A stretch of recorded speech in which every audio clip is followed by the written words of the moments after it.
I see power as being the sort of thing that absolutely corrupts. Absolutely. 100%. Did you just come up with that right now? Fuck you.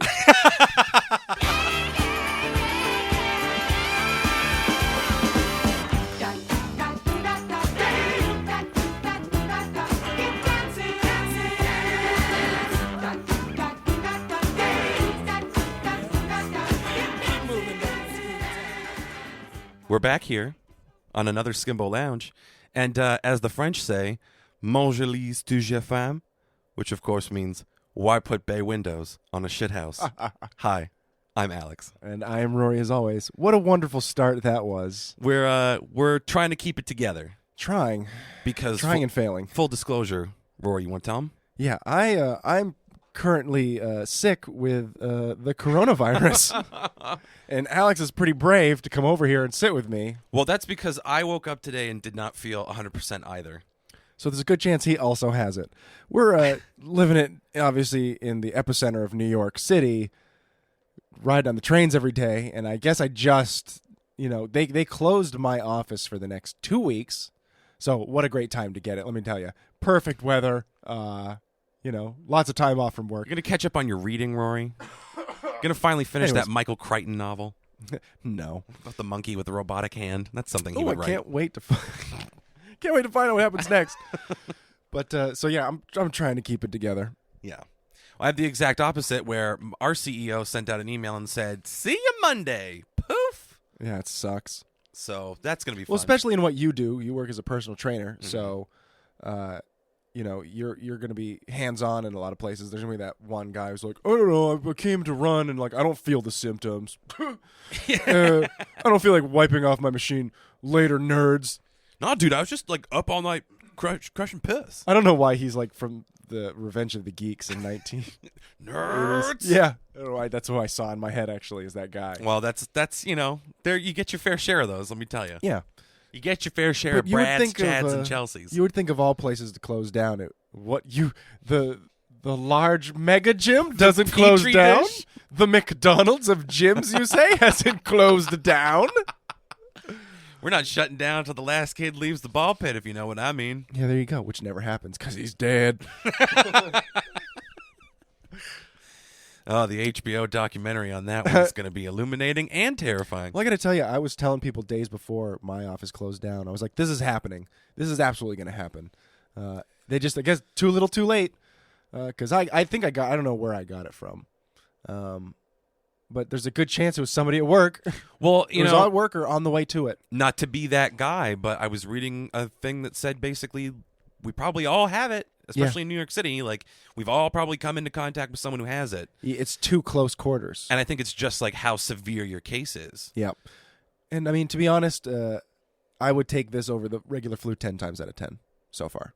If as bad as I feel right now, which is not that bad, is as bad as this gets the entire time? I have a nagging cough, and obviously I sound a little deeper than I normally do. Hey. Mercy. Mint julep. Don't make me laugh. It hurts. But other than that, I'm feeling pretty okay, to be honest. A little bit of a sore throat thing going on. The fatigue thing is pretty real. Yes. But other than that, I'm not vomiting. I'm not excessively pooping. But those aren't. Those can be flu-like symptoms. Yeah, but for this, no, not for this. Exactly. That's what I'm saying. That's why I take this over the flu. COVID-19. I'm not doing anything brutal. Is what I'm saying. It hasn't gotten to a real. It's like I wake up with a cough at 4 a.m. and you're like, oh, not this thing. It's like that kind of sickness. Yeah, if this was a squirty flu, I would not be here right now. Squirty flu. Technical term, everybody. Squirty flu. Dude, not to be gross. I'll spare everyone the hard details, but I got gastroenteritis sophomore year of college. That sounds sexy. Let me tell you. Gastroenteritis.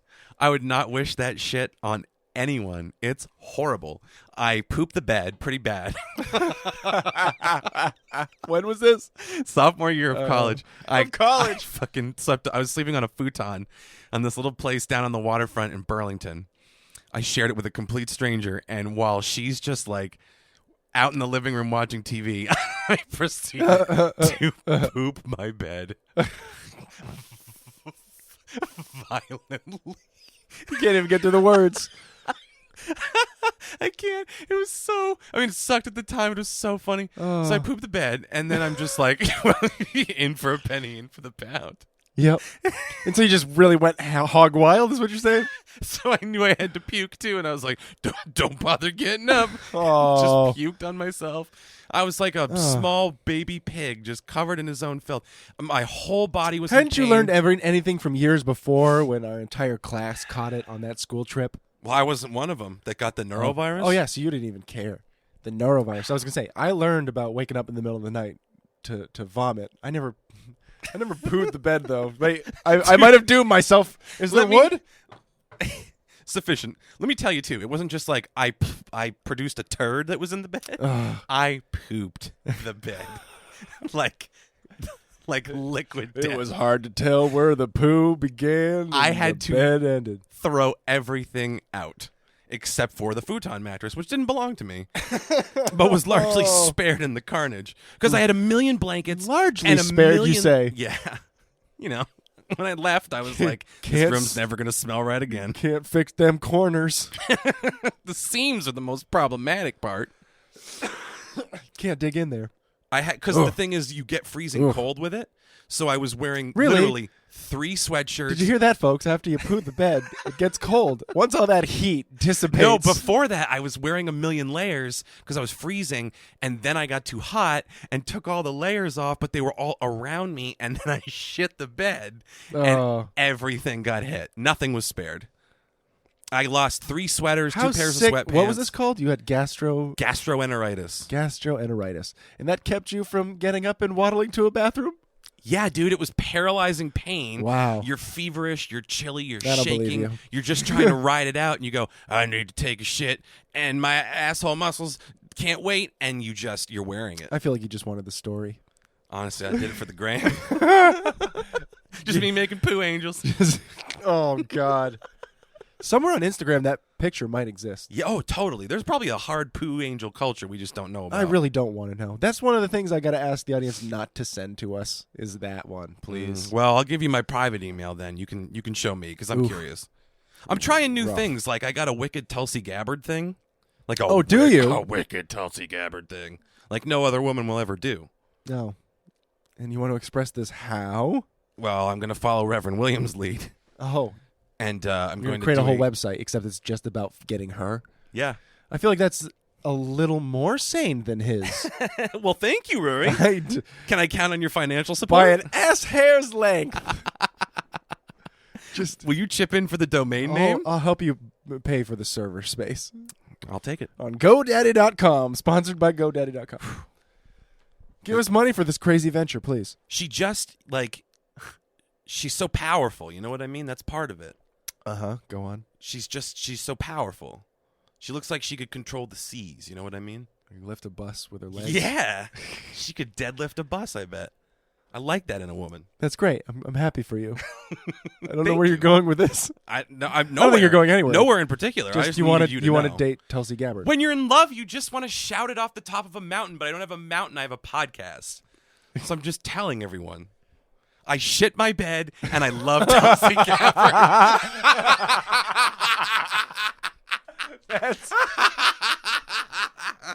We are delirious, I think. Shit. We are sick. We might have switched the Dayquil for the NyQuil.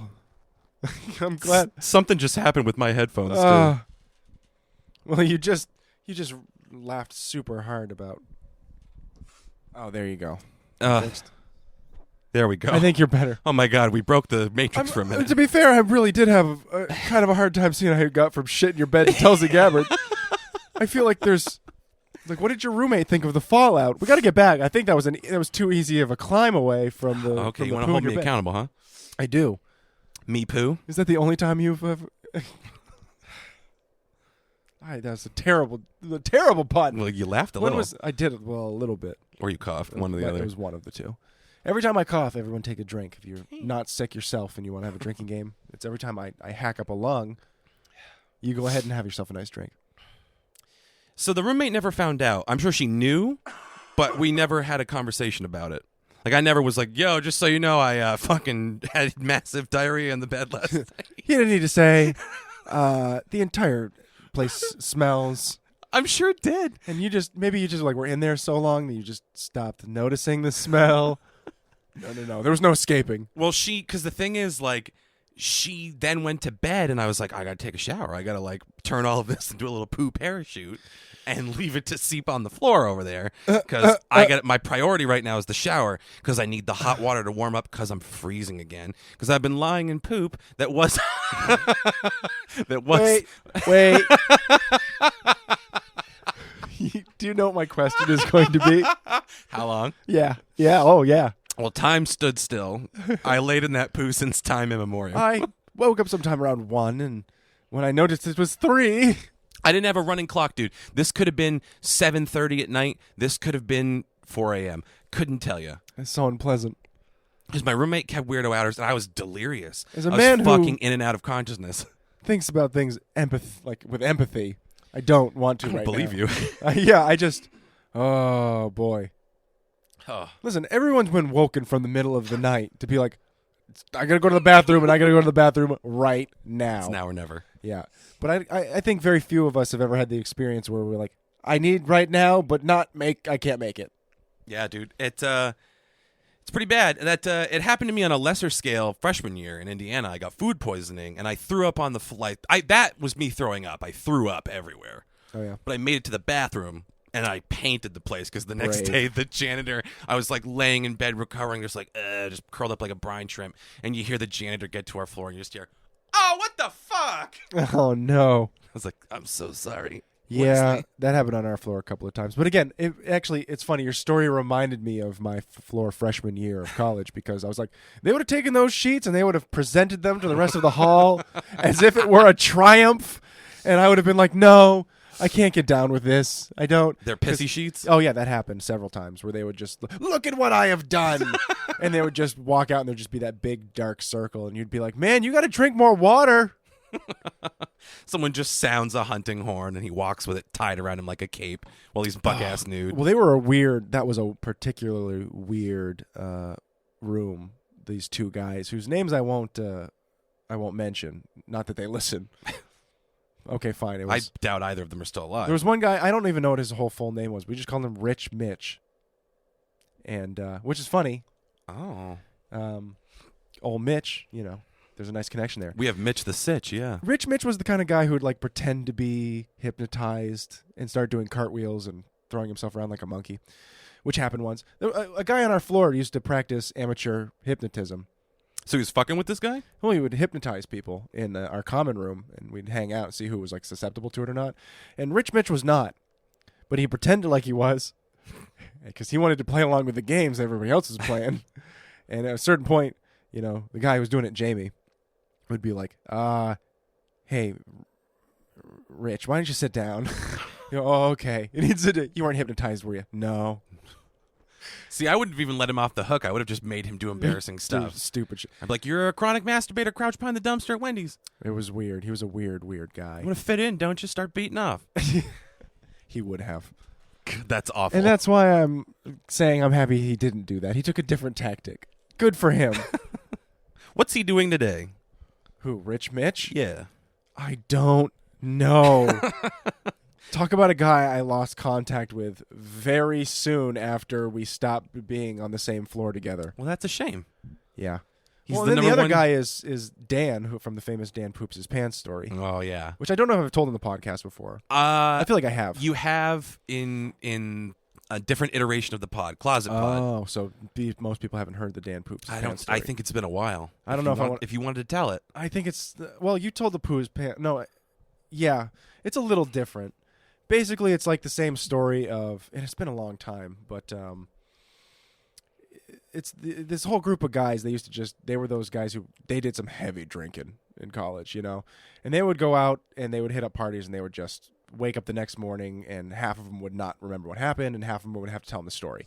And so, as it goes and as it was told to me, was they were out at a party in a different hallway, and obviously, when you were in freshman and a lot of people in their sophomore year, you were separated by your gender. So this would be a girls' floor or a girls' hall, and then across from that was a guys' hall, and then there was so they're at some party, and they're in the freshman halls of one of these dorms, and Dan is, really, really drunk. They are just fucking going at it. And he's apparently so drunk that he's blacked out because he doesn't remember any of this. But at a certain point, Dan thinks, I am going to just shit my pants at this party. Probably not gastroenteritis. Gastroenteritis. I was going to be gastroencephalopathy. Gastronomy. Gastrointestinal astrology. And so at a certain point, he goes, I am just going to, I have to. So he runs out of the place and finds the first bathroom and just destroys it. As you've said, as people did with vomit, he did this with poo and just wrecked it. But he wrecked not only the bathroom, he shit on the floor and he shit on the walls. Oof. And he shit all over his clothing. So his shirt's got shit on it. His pants have shit on it.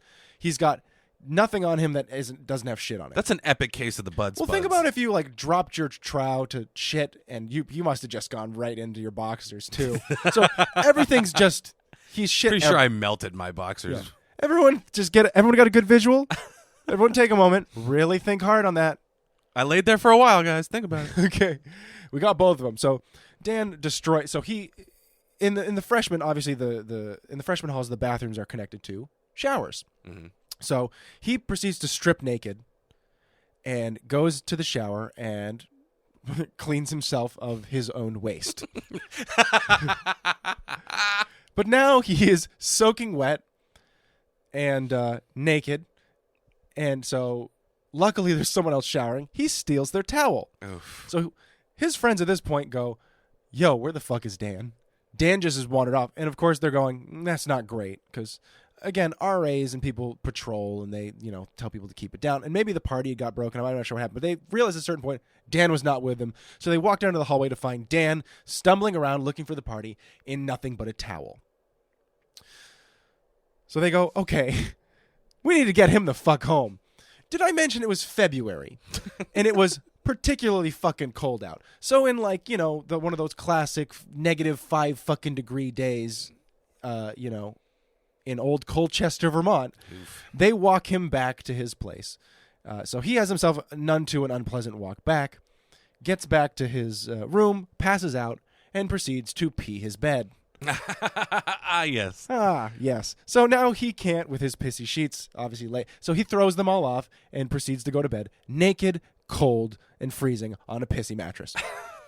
He wakes up in the morning and what would everyone else be thinking? I hope you've already arrived at the fun little alien twist here. Where are his keys? Where is his phone? Where is all of his school identification as well as his driver's license and everything else that an adult has? Adult.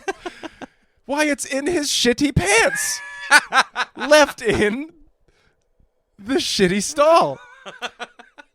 Where are his shoes? Oh, yes, all of it. His whole everything. So he begins to make sort of a different walk of shame back to his clothing, which he finds neatly folded up in front of the bathroom. Oh, did I forget to tell you it was a girl's bathroom? He stole a chick's towel, it was too. A pink towel. Oh, no. He had been in the girls' bathroom. He had destroyed the girls' stall. He had stolen a girl's towel. Because they'd been at a party at a girl's place that night. Now, he finds everything that is, not particularly disgusting. His shoes, things are neatly folded. He goes, hey, as a girl passes by, where's the rest of the stuff that was here? Oh, yeah, security has it. Public safety. So he has to go there, and they go, oh, you're the guy. And they proceed to hand him his stuff back to him in a biohazard bag. And look at them, they go, we're not going to do anything. We think whatever happened to you in that stall was probably punishment enough. Whatever happened to you, man? You left all your clothes in that stall? They hand it back to him. They go, we threw out your boxers. They were a lost cause.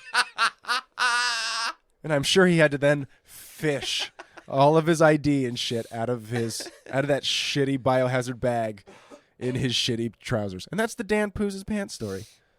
Oh, it aged like a fine wine. It's fantastic. Fantastic. It's more a great fantastic story. every time I hear it. I'm sure he's doing super well now. Probably has like a family.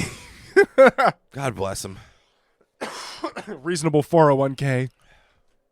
Yeah, I think the last time we told that story was Closet Pod back in Texas, and I ended up telling the one about the night everybody puked. But that's a story for a different time. Yeah, we'll do that. And he was a funny bastard, Dan. You'd see him out at parties. He was a good guy. He sounds like fun. He was a good guy. He wasn't one of those reckless drunks. He didn't like drive a car or anything. Yeah, no, like, exactly. He just went and pooed a stall, Quirky, cheeky, fun stuff. The kind of things you'd see on National Lampoons. Yeah. Well, speaking of poon, Rory, should we talk about Reverend William? Jesus. What is with you today? Do you like... Are you sure we want to go from talking about shitting our pants to... Go on. I love to ham fist a good segue on you because you appreciate it. Sure. Are we running long? No, we're sitting pretty good so far. We got a little bit. If we've got a quick Reverend William thing to talk about, how quick? Let's do some excerpts from his book. I think that's quick. Ooh, that sounds pretty Do you fun. think? Because I was gonna say we don't have a. What do we have to talk about with him still? We gotta take a nice dive into agape. The church that we talked about last time on last week's pod, if you guys have been following the saga, I did personally do a little diving this week, and I know you did as well. We came across pretty much the same thing. Yeah, talk to me. As it turns out, the LA court system is something you can access online, Alex. The funny thing about it, though, is it's behind a bit of a paywall. Yeah. So if we wanted to access these court figures, we would have to pay for them, and we have to know exactly what we're looking for. And they charge you by the page, and sometimes it can be like $1, and sometimes it can be $40. Now, having said that, we did find... Oh. I'm dying here. We did find two pieces of court documents that were public record, that were easily found. Yes. And they were both old Reverend Marky William suing other people, one of which was Dolores. Yes, as we'll recognize her as the woman who was stalked by him. I think we can pretty much confirm. And so I'm assuming that the suit, because again, knowing that a suit took place and knowing what happened therein are apparently two different things, because I couldn't find anything that described what the suit was about, only that they had met on a particular day to discuss litigation that was tied to this particular case and how long it had been going on. It looked like it had been going on for quite a long time. Yeah. And then there was also another suit that he had made towards like this United Church of Science or something. And that, I think, was probably about them not accepting his new math. His G-proof. Yeah, which I also started watching about. I found out the one of his 9-part YouTube series on explaining how math proves God. For all those people out there who thought that math couldn't prove God, let me tell you, 9 hours of your life will prove you wrong. And I started watching the first part. I skimmed through it, and it's just basically him being like, Pythagorean theorem. Like, he's basically talking about how it blew his mind if you took the angle in Pythagorean theorem between a right angle and 1 degree differently, that it made the outlying squares that were made of those shapes different. Whoa. I definitely believe in Jesus now. Like, don't you know? Isn't this such a hard thing to grasp? I don't know. It was just, he basically rambled about Pythagorean theorem for quite a while. Doesn't surprise me. So I'm interested to see if I could suffer through 9 hours of it. God love you if you do it, man. That's another thing. But so we've been doing a little bit of searching around. What's left of this seems like it's going to be just like the ramblings of... That's the thing, is I think we could dig deeper into the court case thing, but we don't know how much money we'd have to pay to tough. access those documents and what's on the other side. I might try to get somebody on the phone. So if I got a lot of time this week. Honestly, Hey, I'm dying of the coronavirus. Have you ever heard of this guy? She's like, fuck Actually, it. that makes me have to cough. Have we? There's like 8 documentaries in production. Fuck. Shit. I mean, but it is true that like other people are starting to figure his shit out. There was a video on, it was like Full Send No Gas or something like that. Oh, yeah. Some Instagram account where the guy interviewed Reverend William. Oh, no shit. And it was sent to the Skimbo Lounge Instagram. Ooh. That video. Oh. I thought you said you watched it. I like briefly saw that it had happened. I didn't know how long it was. Oh, it's a very short clip, but it's him yeah. being interviewed, and at one point the kid's fucking with him. He's like, "What do you think about the fedora increases your sex appeal?" And dead ass serious, Reverend William goes, "I don't know, but I know that it does because people give me compliments on it all the time."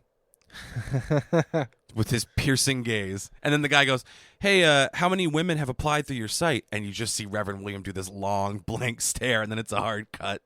That's incredible. The thing is, this dude is a true believer. He believes everything. I believe that he believes. I believe he's been hit in the head several times.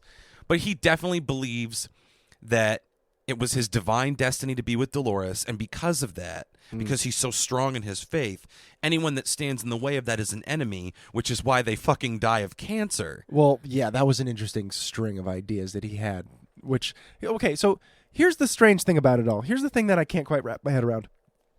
Dolores is his soulmate so much that he's suing her for something. And I've got to assume it's to, like, alleviate those other 9 court cases that are about him. I think so. Because he said those were what stand in the way between resolution. And I wonder what the...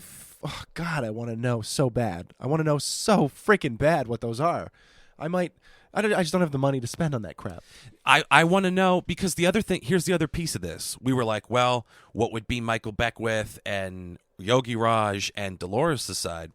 I looked into it a little bit. You can't find a ton of stuff on Agape, but it's like Agape International Kittyland Love Center. It's basically like a New Thought church where we go. Their thing is, to their credit, go do good work. So like they're active in the community in like social justice causes and like community programs. That's great.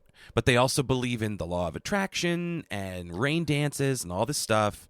They're not as crazy as Reverend William, who thinks that he stopped the droughts back in 2015 or whenever in California. He thinks his rain ritual stopped it, by the way. Really? Mm-hmm. I looked that up as well. But he, on the whole, I don't think Michael Beckwith, because we talked about, like, is he some kind of, like, con artist? You know what I mean? Yeah, sure. And did Reverend William, as a true believer, take a front, and did they create a monster in Reverend William they couldn't control? No, these people are all drinking the same hippie Kool-Aid, and Beckwith has been on Oprah and stuff like that. He's actually like a big deal. Really? Yeah. Interesting. And Yogi Raj has been called a fraud, and he was the one that Reverend William was using to back himself up with against Michael Beckwith. People have come out against Yogi Raj and been like, he physically hurt me trying to do a healing thing on me. Ooh. He's a false healer. Why would he do that? Why would he? My spina bifida. Jesus. But you imagine if he was telling people that he could cure that. I'd be like, wow, what a piece of shit. Let's make him say that that's what he did. Okay, sure. Why not? Piece of shit. But all of this is to say the story increasingly looks like this guy found his way into a New Thought church, saw a woman that I'm not trying to be crude for once, but he imprinted on, really wanted to fuck. And was like, yeah. It's much worse than what I said. Exactly. Because that he can say like, oh, it's our destiny to be together and vibrate and bring light and save the world. But in your mind, that involves the subjugation of the woman. Well, there's also the psychological profile you can build on the guy where he's writing all these stories that, portray a particular like avenue of thought. Again, when you look at it, the astrological breakdown, he kind of, whether you believe in it or not, it betrays certain things about his personal character, his personality. It really does. These are the things that he's looking for, not the things that he thinks he sees in himself. And, there's a certain, I don't even know what you would call it, He's not narcissist. He's definitely a narcissist. But that's not the word I was looking for. Yeah, no. What he's trying to do. I mean, it's that sort of dominance sort of thing. You know, I don't want to use the word alpha mentality because that's all been a bunch of bullshit. You know what I mean? Well, and that's a very specific type of guy to alpha. Yeah, and that's not him. You know what I mean? But he definitely dude's a beta cook. He portrays certain things about that whole, like, I want a woman who's smart but doesn't say it kind of thing, and you're like, okay, but what are you talking about? She believes all the things that I believe. Okay, and you've established this through discussions, or no? Like, it just, he's got this weird sort of crazy. It's a weird sort of crazy about him. Because he thinks he's special, because let us not forget, he had visions. If I get the cancer. He had visions that some kind of big event was going to go down at the Agape Church, and until that did, they would never move to a new location, and it would be the ruin of Michael Beckwith and Agape. Except, guess what, Rory? What? They moved locations. Oh, did they? So Reverend William apparently is not a prophet. I hate to break it to you. I was hoping. But his vision Don't you remember that fruition. vision he had about the inside of the place that ended up looking like the inside of the place? Yeah. Doesn't that prove he's special? Also, his reindeer. He proved he was special to me when I saw those vaudeville photos on his dating site. We're getting a frivolous lawsuit thrown our way if he ever hears this. Probably. He seems like he has nothing but free time for nuisance lawsuits and some way to pay for it, despite by his own admittance being poor. It's just I don't get it. It's easy to throw up a lawsuit. I'll represent myself. They say a man who represents himself in court has a Objection! fool for a client. Yeah. That's brilliant. But I'm a legal fool because I'm a clown and a mime. He just starts juggling in his own defense. And I'll just defend us. Objection! So you don't know anything about law, do you? Overruled. Now you're getting it. Go on. I don't know, man, because here's the thing. We could dive into some Reverend William. Well, we've been rambling about it We've for a been while. rambling about him. Because I got to be honest with you, I need some new dimension. We can read excerpts from his prostitution book. That'll be very funny. Yes. We'll make fun of him. But part of me just wants this to keep escalating and to keep digging further. But I think we've hit a wall. Well, we've definitely hit a wall. A paywall. Yeah. Yes. Literally. Bastards. I don't know how you get around it. I'm going to keep looking, obviously. Yeah. But it might be it for the Reverend for a little while. Because he just repeats himself so much on so much of this material. That's why we haven't gone back to the old websites so much, because there's a couple of things to glean from it, probably. It's seeing how his con has developed, I'm waiting for another bombshell. I can go 9 hours deep into the new math. But that, I feel like, is just going to be me. By the end of it, I totally understand. 5 + 5 = God. I'm moving to Culver Davidic City. Kingdom. Don't you get it? Rules of 10. And once we know that is true, that means that God exists. Is Pacino involved in this now, too? Oh, yeah. He's the shepherd of our new celebrity center. He just turns it. The Scientologists have a fight with this new math fucking Marky Mark. That sounds like a great movie. Honestly, yeah. Well, you got to set it 3,000 years into the future, and it's got to have John Travolta as Turl. Yeah, Turl. I wanted to talk about the worst movie ever, by the way, Battlefield Earth. If you haven't seen it, I wanted to talk about Battlefield Earth. So many Dutch angles. I can't get through it. It's have so you never? fucking bad. You've never gotten through the whole movie? Fuck no. Ooh, it is awful. It's brutal, dude. I can't get through the little tiny bits I've seen. You will remain on the planet for 5,000 cycles. Yeah, just all this petty, stupid. It's just like the most obnoxious Dumb, movie ever. Fucking John Goodboy Tyler. John Goodboy Tyler, played by Barry Pepper. Everything about that makes me want to retch in my mouth.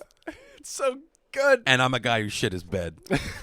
All right. Well, do you want to do one little chapter poo of? Fine. Let's hear. I want to hear something outrageous, because they come for the funny content, and I think that's. Oh sure, fine. We'll give it. I like to them. think. Oh yeah, you're right. Pooing your bed was not.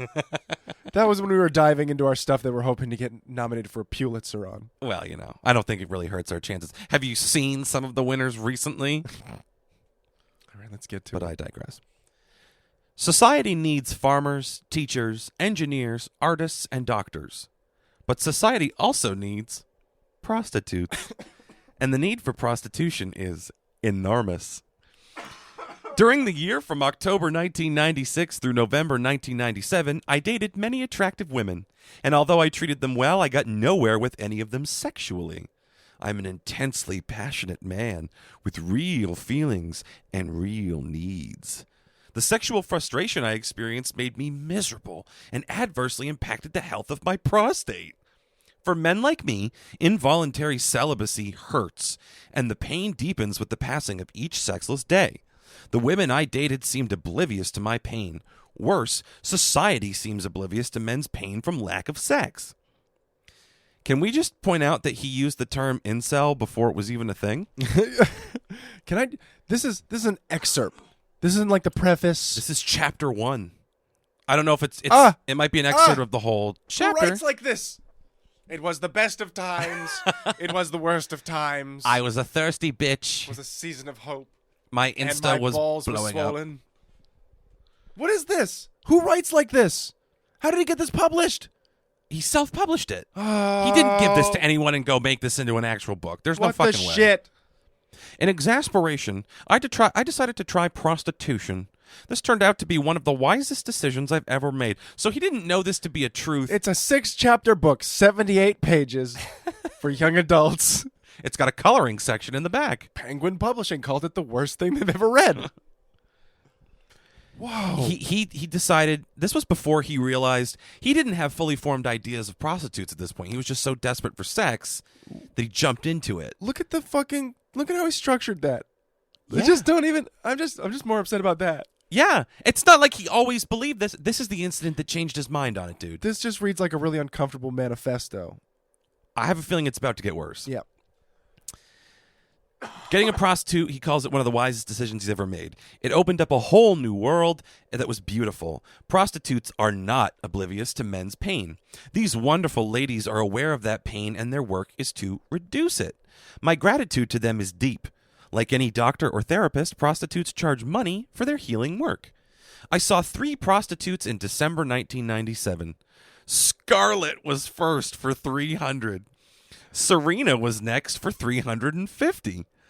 Good for him for plugging their rates. This just makes me feel like he's just like the black sheep of the Mennonite clan or something. Like he run off from some Amish society and just be like, golly gee, they're just providing a service. And he just like goes down to some really seedy back alley place. I went to a brothel in the English Tavern. Why, hello there, Scarlett. What a wonderful day you have. And like he thinks that the things that she says she means to him, you know.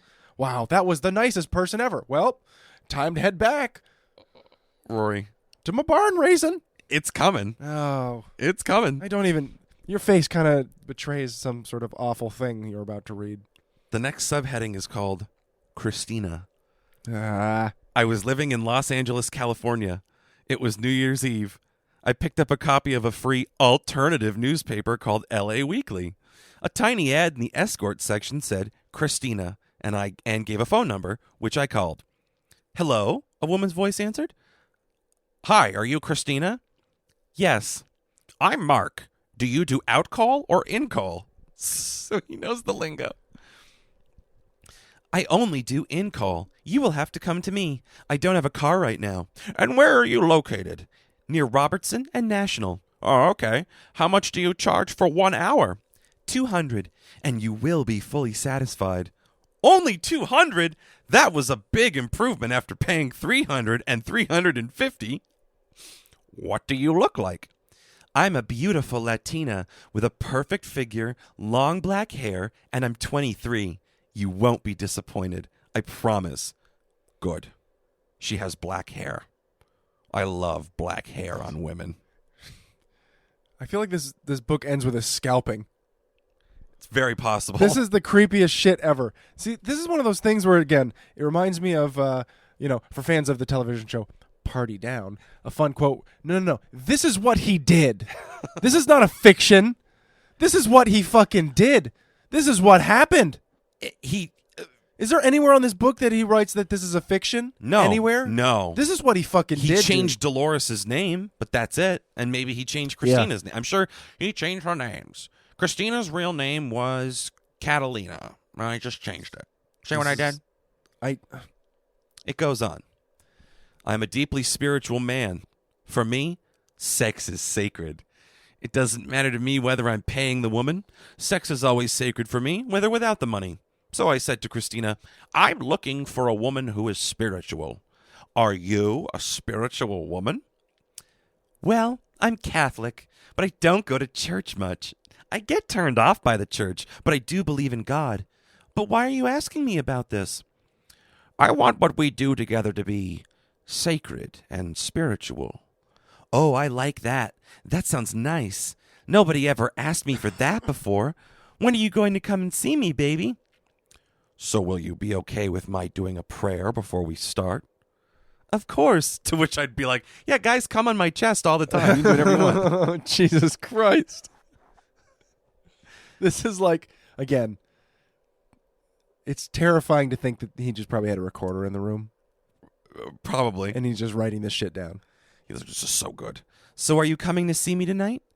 I really want you to come and see me tonight. I need prayers.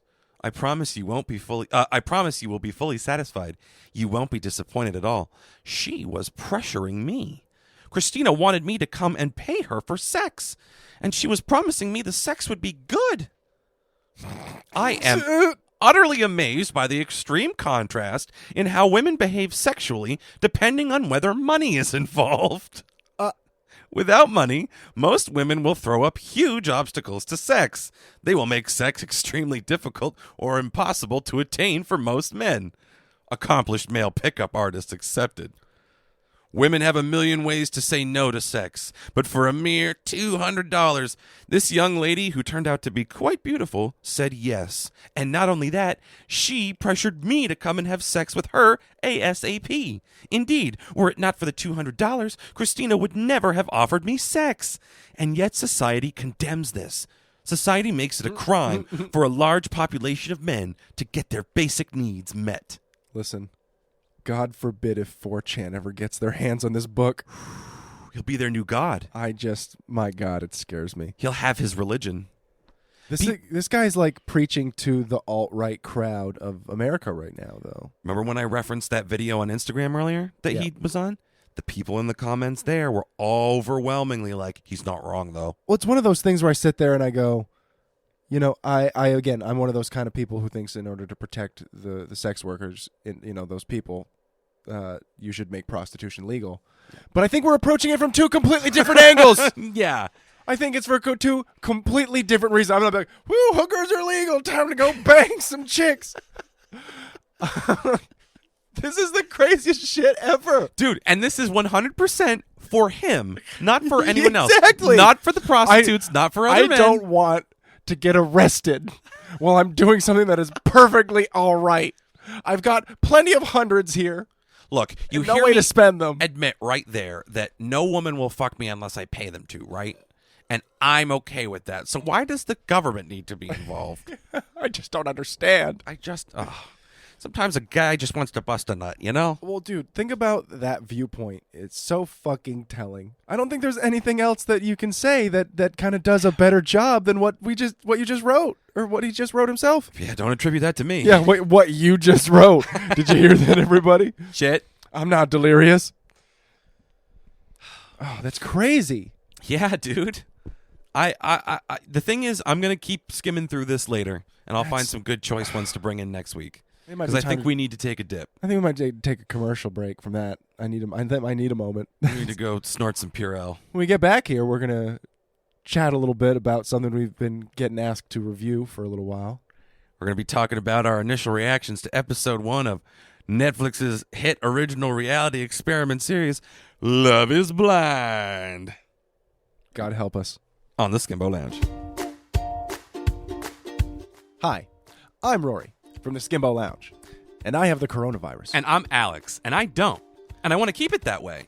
That's why I drink Corona brand beer.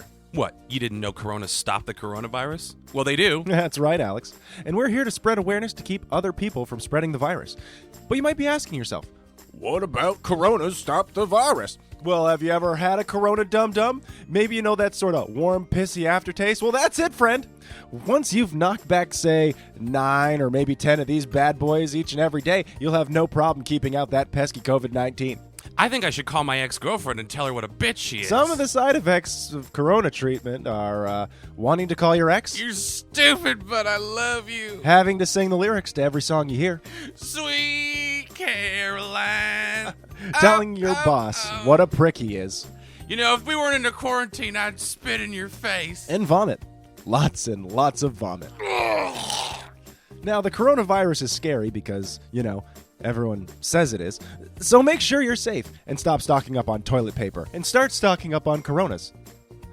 Actually, keep stocking up on the toilet paper. I forgot to mention a couple of extra side effects. Coronas, not just a shitty beer anymore. coming this summer. From the people who brought you The Hangover, Road Trip, The Hangover 2, and, of course, Queef Bus, comes the final chapter in the Hangover saga. Dearly beloved, we are gathered here today to bid farewell to Doug, beloved husband, devoted father, and cherished friend. I can't believe he's really gone. This is bullshit. Doug wouldn't want us to remember him like this. Yeah, well, Doug's dead. And from the looks of us, he's the lucky one. Hey, speak for yourself. Alan, you're on dialysis. Phil's divorced. His daughter won't even look him in the eye. Fuck you, Stu. At least my dick works. Gentlemen, you're urinating on the deceased. Oh, shit. I thought this was the men's room at Red Lobster. Our alcoholism is ruining our lives. It's hurting our families. Maybe it's time we pack it in. One last bender in Vegas for Doug. We can't throw a memorial kegger for our friend who aspirated on his own vomit. Wait, that's how Doug died? I thought it was drunk driving. No, that was you, Alan. But I'm not dead. You were the drunk driver, Alan. Oh, yeah. Road trip! Woo! Here's to the wolf pack. Here's to Doug. And a night we'll never forget. Oh, hang on. Gotta take a shot of insulin with this tequila shot.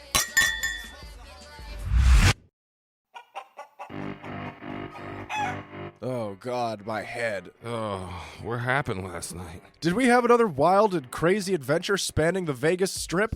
Complete with colorful characters and embarrassing situations? Somebody took a dump in the bed. That's not feces, Phil. I peed the bed. Oh my God, it's so dark. It's like iced tea. Why is it chunky? Stop it, I'm scared. Has anyone seen my dialysis machine? This summer, it ain't over. Jesus, we didn't even make it out of the room last night. Till the hang Just leave me here to die. is over. I can't find Doug's ashes anywhere, but I did find this mirror and a rolled up $20 bill. Did we do coke last night? Alan, did you just sneeze Doug into my face? Oh, God. It's a tiny piece of bone. How did it come to this? The Hangover, Part 4. In theaters this 4th of July weekend. Oh, shit. Mike Tyson? Now, which one of you sick fucks had sex with my tiger?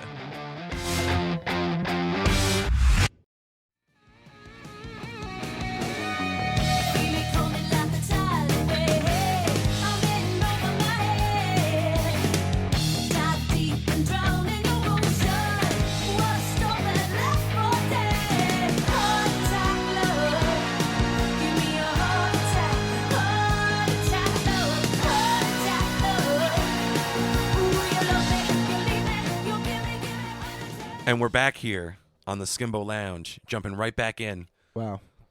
Just like that. What great commercials those were. Those are terrific. Oh, fantastic. I think we're keeping spirits high for the people out on the internet. You know, they're going to need content. I can't wait to see the new Hangover. They all sound really bloated. Yeah, definitely. You can hear it in their performance. And sick. They all sound like they're sick with the coronavirus. You can just like hear their organs sloshing anytime they move even slightly. It's kind of cool. Secretly, that's all of Hollywood. They just edit that out. You didn't know that. They're Now just you all do. jellyfish people. Yeah. They have no bones. And you heard that first here on the Skimbo Lounge. Anyways, what were we going to talk about? We were going to talk about Love is Blind, Rory. What a great transition that was. See, I can do it too. That's like totally my bit, though. Yeah. I wouldn't come on here and be like, fuck you. "We're the government." Is that mine or Mitch's? Oh, yeah. Pick what you It's choose. a wash, isn't it? Oh, Love is Blind. I Oh, don't even Love know is how to Blind. get into it. Because who originally asked us? It was Jeff, right? Friend of the pod, Jeff? Was that fucking asshole of the pod, Jeff? Or he's like that guy who's like, he's an asshole, but he's our asshole. Mm-hmm. So we take good care of him and keep him somewhat clean? Because he's an asshole, get it? I don't know how to wipe, Rory. I shit the bed. I don't know what to tell you. Jesus. Wow. But so we both decided we watched it separately. Next one we'll be watching together. Yeah, So I think it we will can sit enhance the there and experience. harass it. But you watched it a little bit more fresh than I had, because I got to tell you, I was not going to go back. Now you understand. After I had watched it, you were like, come on, we'll watch it again. I was like, no.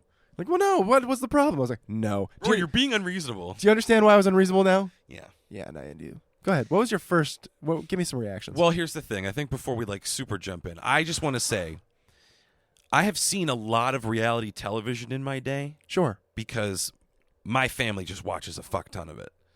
It's all they consume. They don't really sit down and watch Game of Thrones or anything with any kind of narrative. They're interested in the short-term narrative. Here for, among other things, everything. The Shaws of Sunset. Don't even go back to the years before when, like, The Real World was on and that kind of stuff. It's been I grew up in a reality household, Rory. You bet you didn't even know that about me. I had guessed it. Why? Because of my tendency to go into closets and narrate things to myself? I had surmised. What are you doing in there? It's a confessional. Get out. Rory's being so fucking obnoxious right now. I'm trying to film a confessional in his closet. He doesn't have the right lighting set up in here? Doesn't he not know what these are for? So trust me when I say I've been around the block with reality TV, right? You're like... Particularly the reality dating show. You're like Jenny from the block. Yeah. Local resident Jenny. I'm sorry. I'm delirious, everyone. Apparently. I'm so tired from the NyQuil. The Love is Blind bit off the rails. Already, yep. So go on. All I'm trying to say is they're trying to pitch this show to you almost like it's a new twist in like the dating show gimmick. I don't really see what it's doing differently that other shows haven't done. Like blind dating shows have been done. The question, is love blind, has been posed by a million dating shows. Yeah. So what makes this special? My favorite was the one that MTV did back in the day where there was like the 100 people standing. Oh, yeah. And you would pick things off the board and ding! And the people that you had eliminated would walk by and you'd have your own little thing you could throw over somebody's shoulders to save them. They could go back into the running. Oh, what the fuck was that called? I don't know. But, oh, boy, was that entertaining. And I got to tell you, I wish we would get closer to that version of blind dating than Love is Blind.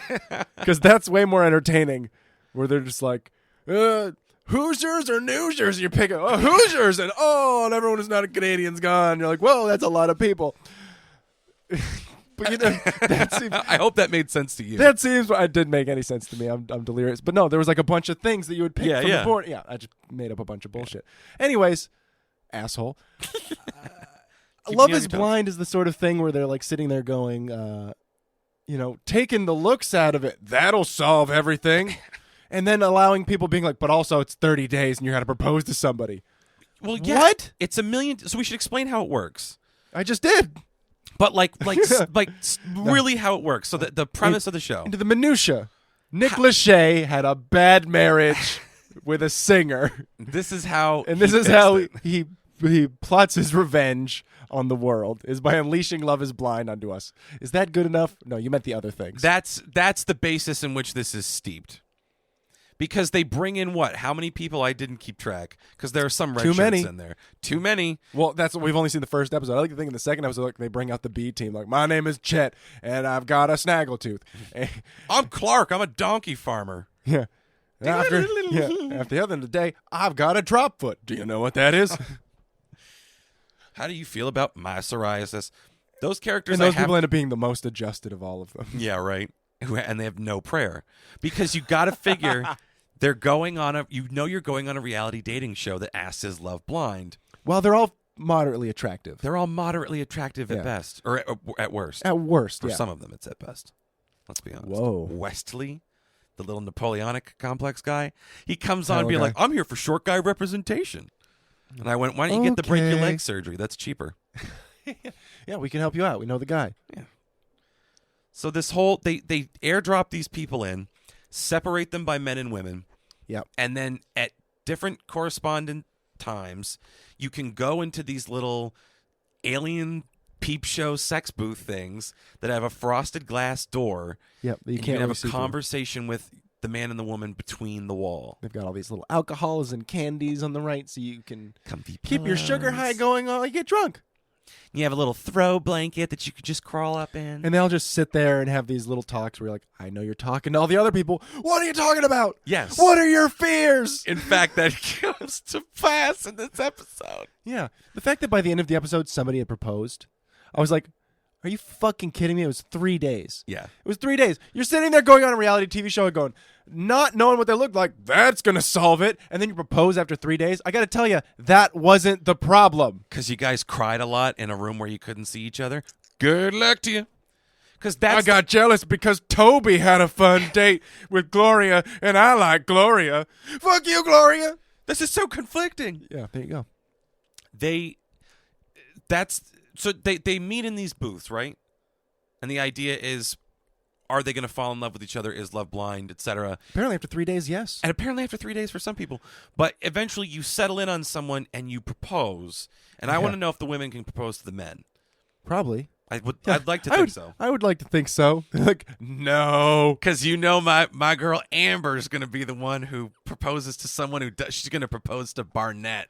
We're getting ahead of ourselves. I don't remember the names. This will all become clear to you, Rory. I just hope that the short guy ends up enraptured. I hope the short guy gets proposed to by a tall, strong-willed giraffe woman. And he's just like, I don't know what to do. And then you'll know the show is fake. Because giraffe people don't exist. Mostly. Not if you ask Jeffrey Epstein. He can take you to the... Oh, wait. No, he can't. He's dead because he killed himself. Jeffrey Epstein didn't kill himself. No, he did. And that's the final word on it. And I would know. Well, then. I mean... Mitch, what do you got to say? That moment just specifically meant to piss off Mitch. That's for brought to one you by the person. Skimbo Lounge. Oh. So... It's hard to encompass this. Is love show. blind, Rory? I'm mostly dreading having to watch the second episode now, more than anything. It's sort of like when you go to the doctor and they're like, here, we got to give you this booster shot, but we can't give you all of it today, and you're going to have to come in another week to get a couple more shots. Isn't measles, mumps, rubella scary? Stick. Insert coronavirus joke here, Rory. And then you got to walk into the... Great. Not lazy at all. It's the doctor, not me. Yeah. Okay. And then you gotta, but that's what this kind of feels like to me. It's like I gotta take my medicine. Yeah, pretty much. The thing is, God damn you, Jeff. I think the difference is I'm sort of masochistic about it because it sucks, and I had a great time watching it because of how awful it was. Well, I just don't understand. Like, which I think makes me the target demo. Well, I'm trying to separate the fact that I don't believe that any of these people are really there in good faith. Yeah, of course not. I'm trying to separate that from my criticisms of it because deep down, that's like half of why I don't watch shows like this. I'm like, this is driven by producers, and those producers are, again, going to match the short guy up with a tall woman, and that's how it's going to work out. And all of these things like, oh, maybe we shouldn't have proposed to each other after 3 days of knowing each other through the crystal slab. Like, I just... think the whole thing, like when they have the shots overhead where they show everything, all I could think was like, those look like chambers in a gun. Dude, it looks like how ominous. The cabin in the woods. Yeah. And the little like place where they keep all the monsters. Yeah, well, the end of it's going to be like, oh, we didn't tell you. Now you're all going to be competing against one another. You're going to fight a werewolf. For the perfect marriage in Cancun, New Mexico. I don't... Now I want to see a dating show that takes place. You're on a Cancun vacation, but you have to fight a werewolf that's been stalking you and systematically killing you off week after week. Okay, let me say, though, if Love is Blind ends with them having like an around-the-world race to get to their perfect marriage and only one of them can have it, let's see whose marriage holds up, their engagement holds up to the marriage, to the wedding, And we've got a pretty good secondary marriage for silver and bronze. You're going to have it in a pub. This could go either way. You're going to the courthouse for your... You know what I mean? I will be on board. But if it ends with them all just... I'm going to do... There's a lot of crying. Well, there's a reunion special to cap it off. We're going to have to watch that, too. I really hope that it ends with someone throwing a chair. It's gonna. It's reality TV. A chair or a drink is going to fly across the room and hit another person in the face. Who's going to be the Snooki of this reality show is what I want to know, too. We got to take our bets there. Well, how do you define a Snooki? By those same qualities that Snooki had, or the breakout star quality? Wow, you know a lot about... I told you. Yeah. So do you define it like who's the obnoxious train wreck, or who's the person, for whatever reason they stand out the most? Yes. Obnoxious train wreck, obviously, is what I meant. Okay. Then we can... That's what I meant. Spoiler alert, I'm locking in Jessica right now. Which one is that? 34-year-old baby voice blonde. Oh, that girl. Yeah. Didn't she already get proposed to, or is about to get proposed to at the end of the first episode? Spoiler alert, everybody! I don't think so. Okay. Because I took copious notes. Okay, so that one, the one who was stringing on those two guys. Yes. Which I guess is mean to say because they're all kind of doing that to each other. It's the nature of the beast. And that's what they show us on the... You've got to imagine that those guys are doing that to some of the women as well. Yeah, Barnett definitely is. Yeah, what the fuck is with the editing of this show, too? Yeah. Here's the thing. Are we going to get to know people more in the rest of the season, or is it just like we're going to get to know these interesting things, and then, again, are they going to get attacked by werewolves? Because that's what I want to happen. Well, there are more people there than we have spent any time with at this point. Well, yeah. Like, they cut to people, and I'm Every just now and like... then, my name's Ruth, and it cuts away. You're like, whoa! sorry, Ruth. We think... I don't know. Is season 2 going to be more interesting? Is there going to be a season 2? Probably. It's massively profitable, I have to imagine. I'm sure. Everyone has watched this shit. We're helping to perpetuate a cycle of this show. Truly. I'm okay with it. We will not be reviewing season 2. If the season 2 comes out, we will not be reviewing it. Then it just becomes a completely Love is Blind dedicated podcast. Yeah. Barnett is back for this second season because he didn't find love in the first season, but also the person that he ended up with is back as well. Oh my God. Oh my God. Oh my God. Oh my God. OMG. If that happens, please find us and kill us with a shotgun. We will leave you explicit instructions at our Gmail. First thing I wrote down is, I am so upset we agreed to do this. Yeah. And then I was like just writing down the random step 1, like types that they all are. We have like a counselor, we have a charity director, we have all these different things, and they're all, like you said, moderately attractive or better. Yeah, well, that's the thing I like. If it had been like, we've paired up some handsome models with people who look like horses, just fucking awful, misshapen-eyed fucking, my name is Chet, and I have the soul of a poet. But also, I got punched in a bar fight, and my eye is a little loose in the socket. And you're like, they're talking to each other, and he's like, mentioning all this like deep prose and like, I feel so connected to you. The way and you she's like, deconstruct my name is Jessica. I'm a bartender at Hooters. Woo! And like they just connect, and she, that I would watch the shit out of. Be the love story of our time, and that's why they'll never do it, because it would be the actual truth, not what we're given by this show. Really, secretly, I think it's just Nick Lachey trying to make people suffer because he is a demon from another dimension. I got to tell you, listen to 98 Degrees say the phrase, psychologists have done studies.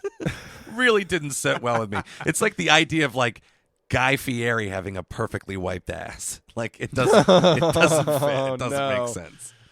It's some kind of nacho looking. His asshole just looks like a plate of nachos. Oh God. Is that guac? At this point. Oh, it's not guac. I wrote down, I knew the blonde was trouble when she walked in, and that did in fact turn out to be Jessica. So you remember Jessica? I remember her as being the one who they focused on a lot of in that first episode. They sure did. Yeah. There's a lot to focus on. I'm conflicted. I don't understand. I'm having a lot of strong feelings.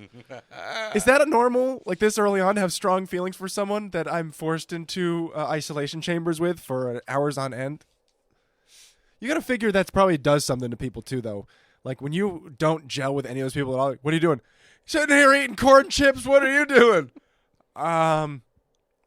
Just having a drink. What do you do for work? Mostly stuff with corn chips. I don't know. But you know what I mean? Corn chip cam show. Imagine sitting in there with the people that you like. I wish we were seeing that. I wish we were seeing all the stuff that the people they were meeting that was just miserable, awful. Where it's going terribly. Yeah, stuck in that room for an hour with them. And also, I also want to see a drink counter because they've just got fully stocked bars in there. I want to know, like, oh yeah, I met Brett when I was fucking, 3 sheets to the wind. Let me tell you, woo!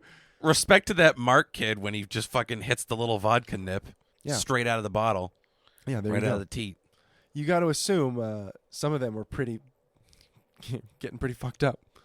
I didn't understand how bad Jeff's alcoholism was until after I saw him on the other side of the frozen glass wall. Holy shit, y'all. Yes, I'm talking about you, Jeff.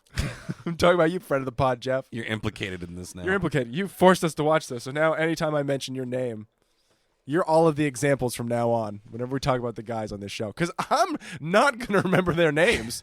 Go ahead. Tell me one of their names. Carlton. Yeah, Jeff.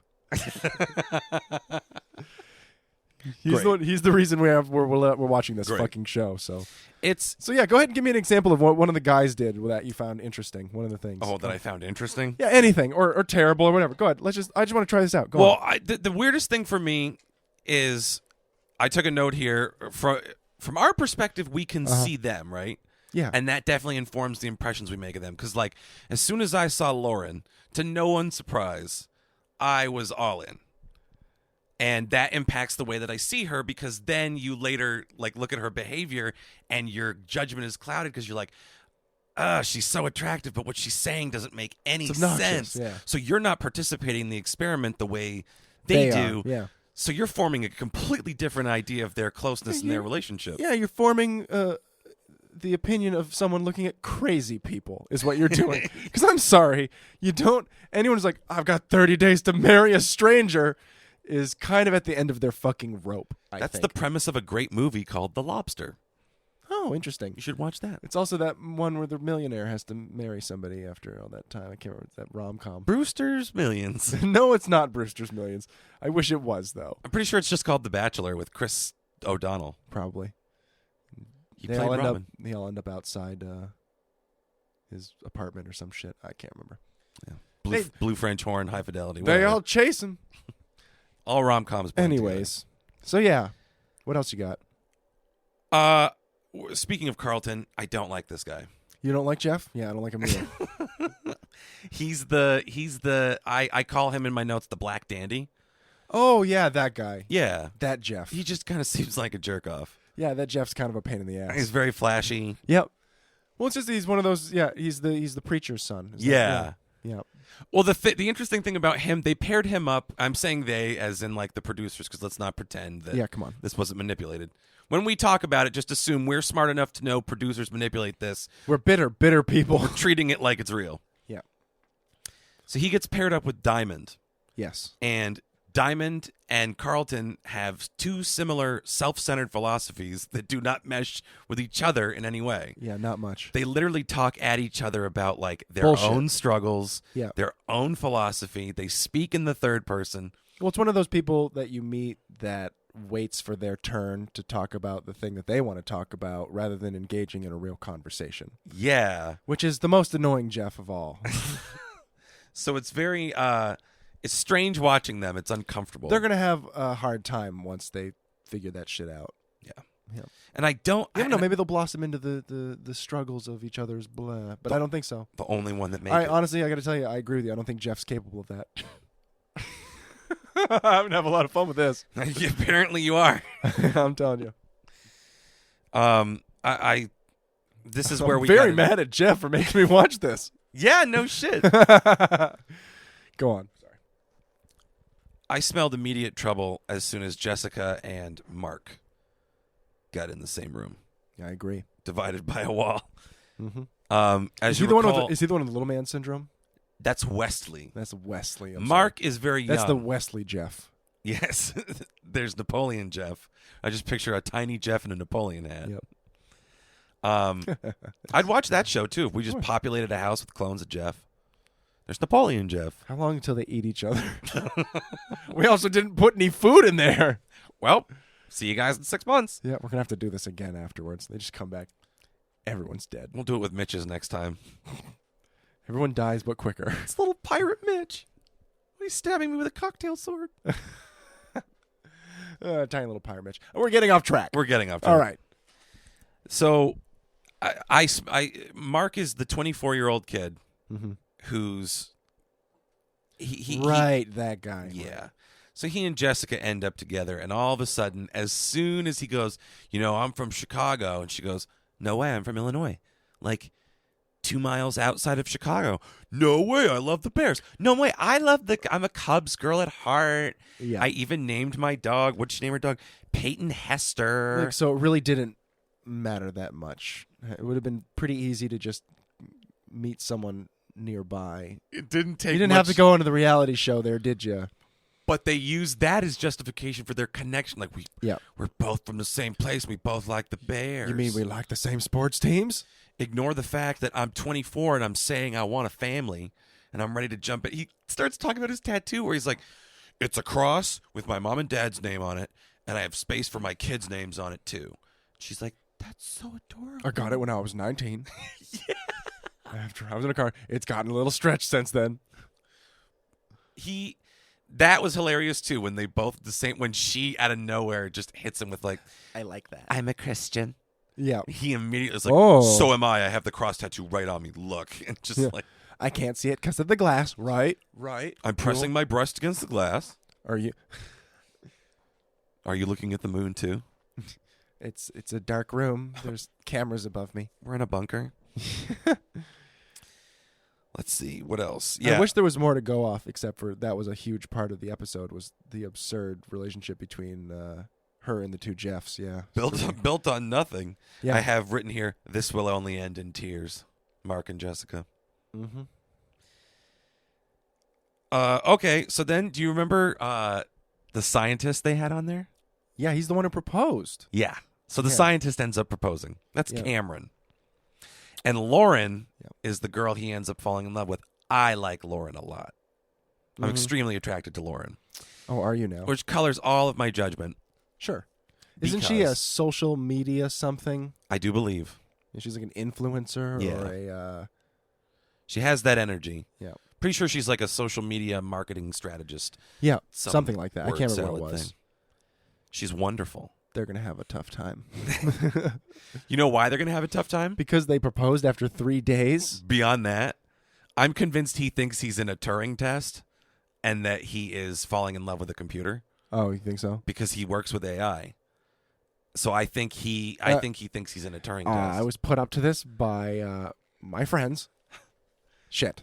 I hope this doesn't turn into like an Ex Machina situation, although I listen, I think that's great, but I think you're giving them way too much credit. I'm just waiting for it. Just, you're real? Just super pissed Holy off. shit. This is a great hologram. I thought I was an ex machina. This hologram gives one hell of a blowjob. Jesus Christ. I don't know. I got to say, it's one of those shows that makes me fairly disappointed in people. Again. Yeah, well, because the thing Can't is, you all just be alone like me? Rory was social distancing before it was cool. Yeah. You can say I'm like the hipster of being alone. The hipster of viral epidemiology. Great. At least I'm king of something. He has a gingham lab coat. That, I guess, was only fun for me because gingham's a fun fabric. So we're talking about Go on. we're talking about the kind of people you see on this show, right? And the types that you recognize. Sure. They introduced this one chick, and I immediately was like, she reminds me of a certain friend of ours who used to dance up for the money at the old Lusty Leopard down in Cambridge. Sure. And this girl has that exact same energy. She was the girl that was in the military that was like the tank operator or whatever. Yep. I think her name was Amber. Sure. Yeah. Yeah, I guess I see that a little bit. She has the unearned confidence Of a sociopath. of a high school dropout, which she is. Yeah. And her whole thing is prided on her appearance, right? She's not that hot. From what I remember, look, they're all moderately attractive people. That's about what they've got going for them. We got to watch the episodes together. I think you haven't seen it in a while. For any of them, what? Does she you're just not into it at all? No, Is that what you're saying? She's fucking trash. It's hard because I'm throwing names at you. Yeah, no, it's hard. Yeah, It's hard. because I did not pay attention to the names at all. I did not care enough. They're people, Rory. No, They're people. right now they're all just placeholders for people. Until I see listen, they're all sitting there like the third day, like, I'm telling you about something traumatic that happened in my life. And she's like, I'm crying. Are you crying? I'm crying as well. Well, that was the whole Cameron and Lauren thing. Yeah, there you go. Their whole connection was built on the two of them crying. Together. Yep. Oh, but isn't that so special? Well, that's a question I have for you then that this made me think of. So essentially making an emotional connection, heavy use of air quotes, between the two of them was what made them realize, yeah, 3 days was enough. We'll get married, right? Sure. But if you're in this situation, Rory, are in this situation on this show, what questions are you asking? What conversations are you having to get to know if you're a match with someone? What's your criteria? What's your plan? Well, God, I hope never to be in a situation like this, I guess. Well, Because, first off, I'm not the person they pick for something like this. It's such a hard question to answer. Because the first thing they're like, well, Mr. Fitzgerald, what do you think about the idea of the show? I think it's the dumbest shit I've ever heard. I think this is ludicrous, and I don't think this is how you find happiness. So if they were to be like, he's perfect, and bring me on, I'd probably just be like, hey, so what do you think of bacon? I would not take it seriously. Oh, I'm not a big fan of it. I love sports. Well, gong. Next, I don't watch sports. Clearly, we're not compatible. Just like, I just be such a dickhead about it. but let's pretend you're What can you glean in 30 days that says, I want to marry you? I don't think I've ever been in a relationship, and in 30 days, I've been like, that's it. Let's get married. And to be fair, I haven't met the person that I'm going to marry yet. And maybe when you know, because there's always that speech they make where like, I knew from the first day I met you that you're going to be my wife. And I'm pretending that this is original. It's like Alan Alda was like, he knew he was going to marry his wife when they both ate cake that was on the floor at a party. Okay, but see, Someone dropped a cake. That's fan-fucking-tastic. But you know what I'm saying? Like, having a special moment doesn't come from like, I knew you were going to be my wife when you were on the other side of that telescreen, and we both pressed the orange square. So now we're meant to be together. So say the producers. It just... There's no way I could go on a show like this and ever take it seriously. So the questions that I would ask them would be whatever the fuck I'm thinking of. I would just go after what if they were dead silent and they'd be like, well, what's over in the bar? We got Toblerones. I've got some Toblerones. I just sit there and be a dick. And I hope they have Toblerones because I kind of want one now. Crack any. Have these gotten smaller over the years? I think it depends on where you buy them and how much they are. I can't fucking see it. We don't have Toblerones over here. You don't have Toblerones? I have them and you don't? Snap. We have Cadbury eggs. Ooh, okay. Yeah, see, I would do that kind of shit. Toss one over the wall. Yeah, I bet you can make it over. They've got these little holes in the top where the cameras go. Splat. Please stop throwing the Toblerones. Stop it. Our handlers don't like that. We should escape 1984 style. Just pipe gas in. Knock both of them out. I'm going to use the absinthe spoon to dig a tunnel. I'll meet you on the other side of the island. See, I could never take it fucking seriously. But then you find a chick that plays along with that, Rory, and the joke's on you. Yeah, you well, see, found then I guess I fall in fucking love. Yeah. But... so good. It sounds like you're on board with Love is Blind now. As long as she's no uggo. Which apparently can't happen because they're all moderately attractive. Yeah, I really don't think there's anyone in the bunch that No, there really isn't. You can really get too upset about, No. Again, that's why it's like, it's a ridiculous experiment. They were like, I've got, my name's Terry and I have dwarfism.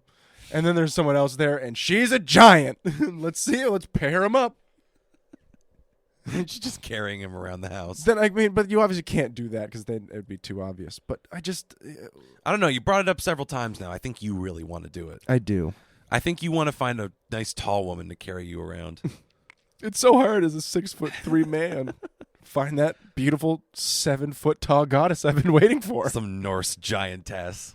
Some Icelandic queen. You can do it. I mean, we're in New York City now. I just need to start stalking WNBA players. Well, I saw you in a dream. Wait.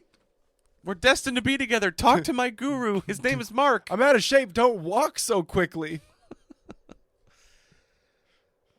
It's the best future I can hope for you, honestly. Stalking members of the WNBA? Oh, no. I was just more thinking marrying a hot lady WNBA player. Oh, well, that'd be great. But, do what you got to do to get there, Rory. A man can dream. A man can dream. But I'll tell you what man can't dream. Not settling for a point guard. Sorry, I farted. Yes, you did. I was trying to make more of a bit out of that, and you ruined it with your farts. Fuck it, why not? My terrible joke. You remember who Barnett was? Yeah, he was the guy who was like, I'm flirting with lots of ladies. Yeah. Yeah, that Jeff was a piece of shit. The baseball player. That guy. Sure. So he's macking on all the girls. Is he the one who asked, is anyone a virgin here? And they hard cut to the one dude who's not in fact a virgin. He's just like sitting there staring after the question gets asked. They immediately cut to the dude. Just checking. We all thought it was him. And then the other dude raises his hand. I am. What a misdirect. Whoa. And they go to his confessional, and he does a little Reverend Mark stuff. Do you remember that?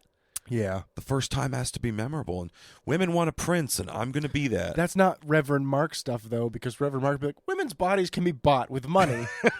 Very true. Because they want it. And once you do, they appreciate you. Isn't that strange? You just paid rent for him, you dick. Seems like all women are prostitutes when you get down to it. It's just we're haggling over price, essentially. That's his philosophy. Oh, it sounded a little honest there. It sounded a little personal. Listen, the guy makes some good points, all right? I'm writing a book. I'm not going to say on what. All right. I said Carlton gives me major Reverend William vibes, so apparently I just assign that quality to everyone I don't like on this show. Mm-hmm. I say they're like Reverend William. What a catch-all. I love the montage they all did of working out together, where the girls are doing yoga and the guys are just shirtless working Doing out. push-ups and shit. Real beef brigade. It's so corny. Yeah, man. I just can't get behind this fucking show. The fact that, how many more episodes are there? Do we know? Rory. I couldn't even begin Episode to tell you. 31. I just want to make sure I didn't miss any other major plot points, because we've got Jessica and this Mark guy. Mark is 24, Jessica's 34. How would you describe Jessica fully, the baby voice woman? What's her main issue? I can't really put my finger on it other than she's a bad person. But I can't articulate how. It's hard. I mean, I wouldn't necessarily call any of these people particularly bad. We don't know enough about them. They just seem like they're the kind of people who think that they can hide their being vain behind a glass window that hides them from other people, and it's just not possible. Especially when you get that, like, what's the guy's name? What's that one Jeff's name? who's kind of vain and shy. He's the who's anyone a virgin? That guy. What's his name again? I want to say the short guy asked that question, Wesley. Okay, but not him. You know what I'm talking about. Barnett is the douchebag. Barnett. There you go. She seems like kind of the female equivalent of that, maybe. Which is why I think they have a thing, because it's like this little love triangle. Yeah. With Barnett, who's a player. They seem like the kind of people who are just kind of trying to bullshit themselves. This is awful. I hate this. Yeah. I fucking hate this. Because they're shitty people trying to hide the fact that they're shitty people. I thought if I removed looks from it, I could find, like, the one, because I could, never date an ugly person in the real world. Is that what you're fucking saying? Because, come on, man. Am I the person who has to say it? Like, you can't just remove that attraction if it's so integral to your shallow, shitty fucking lifestyle. If you can't remove completely, like, looking at it and being like, wow, she's a total pie face. Like, you're attracted to what you're attracted to. I get that. But if that's the be-all, end-all of it, where you think you can remove that and then the personality is going to shine through, I got a rude fucking awakening for you, man. We're going to get one person on this show who's going to walk away successful and happy, and then we're going to get the 6-month update that they're not together anymore. Right. We just decided that it's just better to be friends. We've got a lot in common, but apparently that doesn't make you love somebody. Who knew? It's like, what? Go figure. It seems like liking the same things and having any kind of earnest connection with each other aren't the same thing. So weird. Interesting. God damn, dude. I just feel like it's going to be us beating this fucking horse every week with that. Well, we got to follow the plot points. I think that's what's going to get us through this. Is what do we have to grasp onto? I hate you, Jeff. I hate you. I'm doing my best to help you, Rory. I can't believe we agreed to this. Okay, so what our plot point is, someone is getting engaged at the beginning. Yeah, so these are the stories to follow. The scientist Barnett, Jeff's a dick. Turing test guy is now engaged, and the cliffhanger was him about to meet Lauren, the social media marketing chick. Mm-hmm. So that's on. They're engaged. They're about to see each other in the next episode. That's where that one is. So do they win the game then? I don't know. Do you ever win this? Is that how it works? Do they get more married than the other players? Perhaps I'm thinking about this reality show wrong. Where do they go once they're Do you send them back to live with the other like dude bros and They just get to know each other in Barcelona. Like, okay, that's kind of fun. And honestly, out of everyone on the show, I am not that shocked that they got engaged first after 3 days. But I do think they have the best chance at making it work in the context of this show where that's everything's so wonderful of you to say. That's where it is right now. Listen, we haven't seen anyone else. That's where it is right now. Okay. You're right. They have the best chance because they've taken the step. I'm setting us up for the next So now episode because I want to stop talking about this. They're like 100% more successful than anyone else because they've already proposed. They're all in. Yeah, they're all in at this point. So technically you're correct, you asshole. Yeah, thank you. Great. So then you have I'm glad you won that. Jessica, Barnett, and Mark. And Jessica's got to pick who she's going to, like, commit What a to. wonderful way to start off a long-term relationship. With a wonderful ultimatum like the one he made to her, sort of. Not even really an ultimatum, but like the stakes and the dynamic that's been set up. Yeah. And Yeah. if she had any self-respect, she would go, okay, well, Mark didn't give me an ultimatum, so I guess I'm going to go see where that goes. Yeah. But Like, if you asked me to stop, she said, like, if you asked me to stop, say, talking to someone, I would, or some crap like that. I was like, yeah, wow. then you don't give a shit about Mark, and you should Yeah, be with Barnett. you flipped that coin already, didn't you? Yeah. There you go. You're more upset about losing Barnett than Mark, but you like Mark for different reasons. You think he's malleable because he's young, and you can start that family and do whatever you want. It just goes to show you that Christians are evil, manipulative people. Who would have thunk? I wonder what pissed people off more. The fact that we reviewed this or that? Honest, out of our listeners, the fact that we reviewed it. Yeah, probably. That's That's the one thing we've said so far that they can agree on. How dare they? Yeah. If that made them tune out, then wow. And that's really it, other than Carlton and Diamond, right? And Carlton and Diamond was like I'll a take minor. your word for it. Yeah. And the Virgin. Yeah, I want to You see got- who they stick him He with. got smattered in there. They put him with Tank Girl. That'd be amazing. Yep. Because she wants Barnett, and she'll probably try to cut Jessica. But Sweet. I then hope she'll there's take violence. her. Yeah, me too. I just hope there's literal violence. They That'll make the should show have more to fight interesting. for each other. Yeah. In the Terror Dome. The music sucks on this show, by the way. I don't know if you noticed that. Yeah. It's aggressively bad. Yeah. It's aggressively bad. There's really nothing redeeming about this show. I don't know. Go and get it, girl, now. Shining like a diamond, yeah. Oh, yeah. Yep. Really, really toothless stuff It's- over there. Very bad. Goddamn Nick Lachey. I have a conspiracy theory as well. I think Jessica is not 34. I think she's 44. Hence the need to get married immediately. That's great. But that's just my theory. I can't wait to see if that happens. Secretly, you've watched ahead. So this is really all we have for emerging personalities at this point, right? We're going to find out more as this show goes on. And you're right. I also want to stop talking about this. It's just I hate so it. bad. I hate it. I hate it. We're going to be dedicating a little bit of time every week now talking about this garbage. And if you haven't seen this show, I'm not sure what you're getting out of this. Just the fact of our own personal pain, I guess. Ugh. I think it's going to help when we watch the next one together. It'll be a little fresher. We'll do it before the pod. We'll be brimming with constitutional energy. I won't be sick, so I'll be able to get drunk. God damn. Yeah, honestly, might have to be a little bit of a liquor sode to get That's through the it. worst thing in the world. But until next time, I guess. We could have the fucking mics running while we watch it, but then we'd be talking over the ridiculous things. I they just turn say. on, sound closed captioning. We can just watch it that way. That's very true. Yeah. It's very true. We wouldn't have to hear Jessica's ridiculous baby voice. We can do it in like real time, but that would be quite a lesson in punishment, possibly not just for us, but for the listeners. Yeah, very true. So we'll play it by ear. Because they're long episodes too. That'd be They're like a fucking hour, man. yeah, dude. It's awful. I fucking It's fucking. As soon as it started, I was like, "Fuck." it hurts. You actually want commercials at that point. Dude, there's been some times I'm like, when is it going to cut away? And it just keeps going. No The Pepsodent girls never ad for you. came.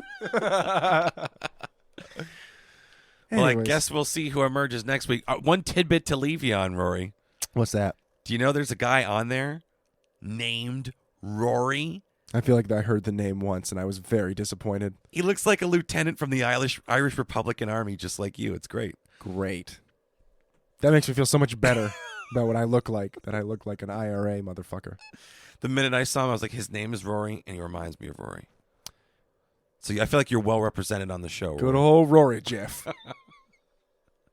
Now your own joke's ruined. Have for I you. beat it to death yet? Find out next week. Yeah, I think we're gonna wrap it up. Yep. Everyone's got the coronavirus. We gotta go back to our holes. Maybe we'll feel better next week. Maybe I'll be. Maybe I won't be sick anymore. Maybe. One can hope. One can hope. So until next time, thank you. Go fuck yourselves. And goodbye.